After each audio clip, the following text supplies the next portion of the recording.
Curah hujan yang tinggi disertai angin kencang di Kabupaten Sijunjung, Sumatera Barat mengakibatkan pohon tumbang dan banjir yang merendam ratusan rumah warga. Banjir juga menyebabkan akses jalan terputus.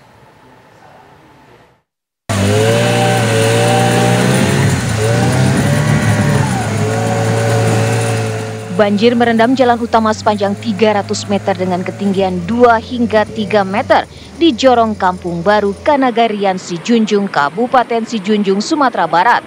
Banjir yang diakibatkan curah hujan tinggi beberapa hari terakhir ini juga menghanyutkan jembatan di Nagari Lubuk Taro.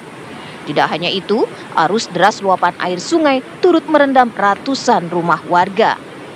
Aktivitas warga di sejumlah kecamatan pun terganggu dampak dari cuaca buruk ini. Selain banjir yang ada di Kabupaten Sijunjung, ada banjir yang di Lubuk Taro memutuskan satu jembatan.